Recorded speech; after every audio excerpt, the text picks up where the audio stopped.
चुनाव जो चल रहा है किस चीज़ का मतदान है? स्नातक और शिक्षा खंड का चुनाव आज वोट डाले जा रहे हैं। जीआईसी में अभी मैं स्नातक का वोटर हूँ, इसलिए मैं आज वोट डालने आया हूँ। और पिछले 15 दिन से जो चुनाव प्रचार चल रहा था, हम लोग ने वोटरों से बात करी, वोटरों के बीच में पहुँचे, स्नातक के वोटरों के बीच।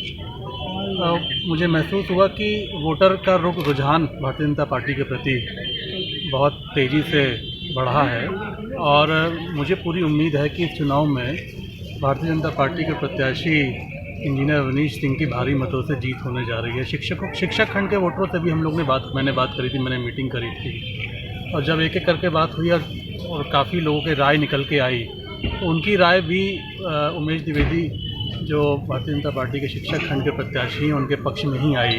तो मुझे पूरा विश्वास है कि दोनों खंड, शिक्षक या स्नातक में शिक्षक में उमेश द्विवेदी और स्नातक में अवनीश सिंह बहुत भारी मतों से जीतने जा रहे हैं। किस तरह के जो है मुद्दे रहते हैं, इसमें क्या उद्देश्य रहता है इन चुनावों को कराने का? देखिए, शिक्षक राजनीति एक अपनी अलग राजनीति है, क्योंकि तमाम इसमें संगठन हैं, तमाम समूह हैं और वो शिक्षकों के उत्थान के लिए जो शिक्षकों की समस्याएं होती हैं उसको समय समय पर प्रशासन और सरकार के भी सामने रखते हैं।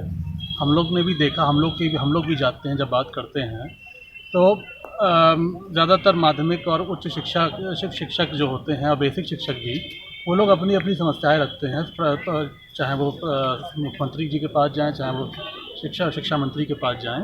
तो तमाम ऐसी समस्याएं हैं जो उन्होंने रखी हैं और सरकार ने उनका हल करने का प्रयास भी किया है। चाहे अनएडेड जो वित्त विहीन शिक्षक हैं उनका अधिकार देने की बात हो, हमारी सरकार ने उनको अधिकार दिया पहली बार।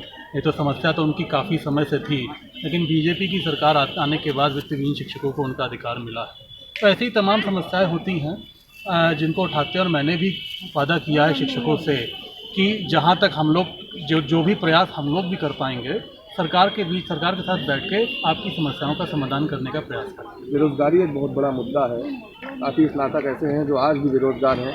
कैसे इस समस्या को देखते हो और एमएलसी बनने के बाद आपके जो ये रहेंगे किस तरह से काम करेंगे, कैसे काम करेगी बात? आपने देखा होगा अभी कुछ ही महीने से सरकार ने बहुत तेज़ी से पदों को भरने का काम शुरू किया है। बहुत सारे विभागों में नौकरियां निकली और बहुत सारे विभागों में आगे विज्ञापन आने जा रहा है, नौकरियां निकाली जा रही हैं। अभी हाल ही में हम लोगों ने भी तमाम शिक्षकों को नियुक्ति पत्र दिए थे और आज ही मैं अखबार में पढ़ रहा था कि इसी महीने 6 या 7 तारीख को करीब 52,000 शिक्षकों की और नियुक्ति पत्र बंटने जा रहे हैं।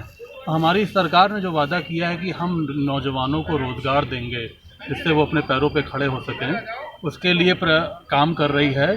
और जैसे कि माननीय मुख्यमंत्री जी ने भी कहा था, कुछ दिन पहले उन्होंने प्रेस करी थी, उन्होंने बताया था कि अगले 1 साल में प्रदेश के जितने भी विभाग हैं, करीब सभी विभागों में हम नौकरियां देने का काम शुरू करने जा रहे हैं। मुझे उम्मीद और मुझे पूरा विश्वास है कि सरकार का ये कदम प्रदेश के लाखों करोड़ों नौजवानों को नौकरी देने में बहुत ही एक मील का पत्थर साबित हो। बहुत से ऐसे डिपार्टमेंट हैं जहां नौकरियां सिर्फ पुलिस और शिक्षक पे ही सारा ध्यान केंद्रित रहता है, उन्हीं से सारी संख्या पूरी करी जाती है। बहुत से डिपार्टमेंट हैं जहां कर्मचारी नहीं हैं, उनके अभाव में लोग परेशान हैं, कर्मचारी से लेकर जनता भी परेशान है, लेकिन पुलिस और शिक्षक की ही भर्ती होती है और डिपार्टमेंट में क्यों नहीं है? नहीं, देखिए, जहाँ जिस डिपार्टमेंट की जैसी रिक्वायरमेंट होती है वो उसी हिसाब से नौकरियाँ निकाली जाती हैं, आवेदन मांगे जाते हैं। आप तो ये मानेंगे, गृह विभाग प्रदेश का लगभग बहुत बड़ा विभाग है, इसका बजट भी बहुत ज़्यादा होता है। तो स्वाभाविक है कि जब बड़ा विभाग है तो वहाँ नौकरियाँ भी ज़्यादा निकलेंगी। लेकिन जैसा कि माननीय मुख्यमंत्री जी ने भी कहा है कि जितने भी सारे विभाग, करीब लगभग सारे विभागों में वो अगले 1 साल में नौकरियाँ देने का काम शुरू करने जा रहा है। ठीक।